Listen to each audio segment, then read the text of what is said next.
to have a fair Zoe comparison. You have to have things that are close enough together to make a real comparison. You see, as much as I want to rank these things according to my own feelings, I believe even in this thing that I'm creating, there's a need for some kind of scientific fairness.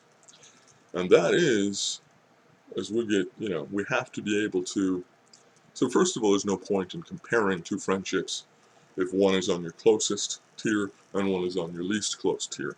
You already know that the Z is greater than the Y. You already know that. You already know that your friendship with the person you just had a 4-hour conversation over coffee and brisket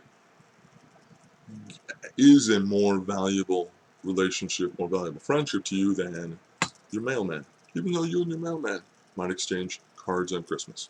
You might have given him a 20 for all his hard work. That's a brief interaction with very little depth. The time investment's almost zero. The depth is pleasant but not significant. Whereas, you've just demonstrated that if you had things to talk about for 4 hours, there's depth there. And you talked, you would have left if it wasn't meaningful, didn't have depth of conversation and important subjects.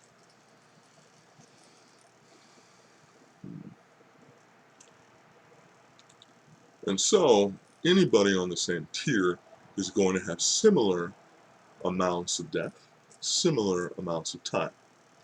And that is where you're going to be able to make valid comparisons of time spent. And also, if there's ever been, in multiple examples of Z over Y, in multiple examples of plan was made with Y,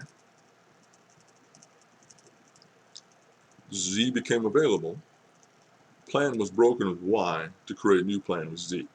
You need that not just to happen once or just to be a feeling. You need actually to be able to measure a consistency.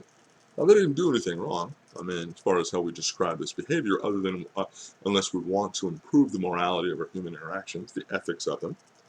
That is consistency and honesty, and Mr. Rogers, if it is mentionable, it's manageable.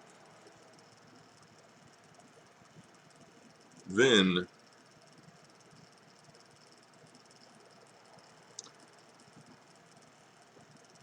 you're able to make a comparison based on real data.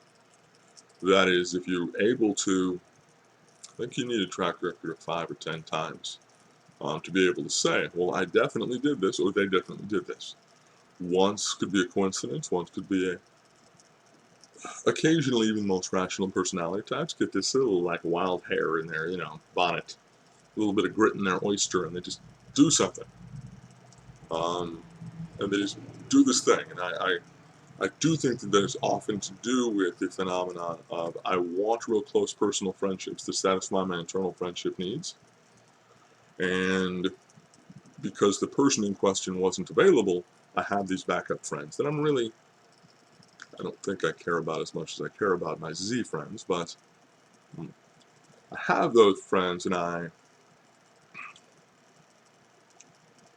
keep them in case I'm bored.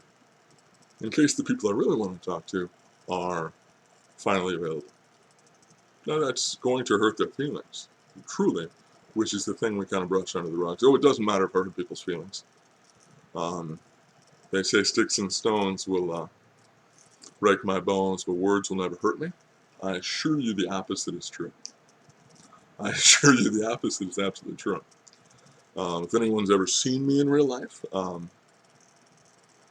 I'm very physically hard to damage. And those that really know me on a real level know that have had my feelings hurt many times. So I live, I survive, God is with me. But the statement's false, that it does matter when you hurt people's feelings. If I have blessed you, encouraged you, or equipped you in any fashion, please like, subscribe, and comment. And as always, pray more, complain less.